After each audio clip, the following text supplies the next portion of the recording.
ಈಗ ನೀವು ಕಟ್ಟಿರುವ ಮನೆ ಹಸುವಿನ ಆಕಾರದಲ್ಲಿ ಇದೆಯಾ ನೋಡ್ಕೊಳ್ಳಿ. ಅಲ್ಲ, ನಾಯಿ ಆಕಾರದಲ್ಲಿದೆ. ಯಾವ ಆಕಾರದಲ್ಲಿ?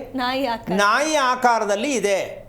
ಈಗ ಕಟ್ಟಿರುವ ಮನೆ, ಕಟ್ಟಲಿರುವ ಮನೆ, ಕಟ್ಟುತ್ತಿರುವ ಮನೆ ನಾಯಿ ಆಕಾರದಲ್ಲಿ ಮನೆಯನ್ನು ಕಟ್ಟಿರುವ ಕಾರಣ ನಾವು ಏನಾಗಿದ್ದೀವಿ ಅಂತ ನಾನು ಹೇಳೋದಲ್ಲ, ನೀವೇ ತಿಳ್ಕೊಬೇಕು. ಅದು ಹೇಗೆ ಗುರುತಿಸೋದು ಗುರುಗಳೇ? ಹೇಳೋಣ. ನಾಯಿ ಮನೆ ಯಾವುದು, ಹಸುವಿನ ಮನೆ ಯಾವುದು ಅಂತ ಹೇಳ್ಬೇಕಲ್ಲ. ಹೌದು ಅಲ್ವಾ? ಸದ್ಯಕ್ಕೆ ನಾವು ಕಟ್ಟುತ್ತಿರುವ ಮನೆ ನಾಯಿ ರೀತಿ ಅಂತ ಅನ್ಕೋಬೇಕು. ಯಾಕೆಂದ್ರೆ ಇದನ್ನು ಹೇಳ್ತಾನೆ ಇದ್ದೀನಿ. ನಾವು ಬಾಗಿಲು ಇಟ್ಕೊಳ್ಳೋದು ಒಂದೇ. ಹೌದು. ಯಾವುದು? ಒಂದೇ ಬಾಗಿಲು.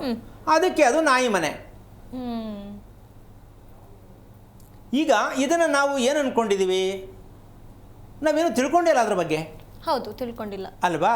ಇದನ್ನು ಫಲವತ್ತಾದ ಭೂಮಿ ಆಗತ್ತೆ. ಹಸುವಿನ ರೀತಿಯಲ್ಲಿರ್ತಕ್ಕಂತಹ ಮನೆಯನ್ನು ಕಟ್ಟಿದಾಗ, ಫಲವತ್ತಾದ ಭೂಮಿ ಇದ್ದಾಗ ಆ ಮನೆಯಲ್ಲಿ ಏನು ಬರುತ್ತೆ, ಏನಿರುತ್ತೆ ಅಂತಕ್ಕಂಥದ್ದು ಮುಂದುವರೆದ ಭಾಗ ತಿಳ್ಕೋಬೇಕು. ಏನದು? ಕರೆ ಇದೆಯಾ? ಈಗ ಏನಿರಬೇಕಾಗತ್ತೆ ಅಂದರೆ, ಕ್ಷಣ ಕ್ಷಣಕ್ಕೂ ನಮ್ಮ ದೇಹದ ಶಕ್ತಿ ಬದಲಾವಣೆ ಆಗ್ತಾ ಇರತ್ತೆ. ಹೌದಾ? ಕ್ಷಣ ಕ್ಷಣಕ್ಕೂ ಬದಲಾವಣೆ ಆಗ್ತಾ ಇರತ್ತೆ. ಇದಕ್ಕೆ ಕಾರಣ ತಿಳ್ಕೊಬೇಕಾ ಬೇಡವಾ? ತಿಳ್ಕೋಬೇಕು ಗುರುಗಳೇ. ತಿಂದಿದ್ದೀನಿ, ಬೆಳಿಗ್ಗೆ ತಿಂಡಿನೂ ತಿಂದೆ, ಒಂದು ಚಪಾತಿ ಜಾಸ್ತಿನೇ ತಿಂದೆ, ಆದ್ರೂ ಯಾಕೆ ಸುಸ್ತಾಯ್ತಾ ಅದಲ್ಲ ಅನ್ಸತ್ತೆ. ಹೌದು ಅಲ್ವಾ? ಯಾರ ಹತ್ರ ಹೋಗಿ ಕೇಳೋದು ಇದನ್ನ? ಹೌದು ಅಲ್ವಾ? ಅದಕ್ಕೆ ಕಾರಣ ಏನು ಅಂತಕ್ಕಂಥದ್ದು ಇವತ್ತು ವಿಚಾರವನ್ನು ಮುಂದೆ ಇಡೋಣ. ಈ ಶ್ರೀಮಂತಿಗೆ ಎಷ್ಟು ಚೆನ್ನಾಗಿದೆ ಅಂತ ಸ್ವಲ್ಪ ಗಮನಿಸ್ಕೊಳ್ಳಿ.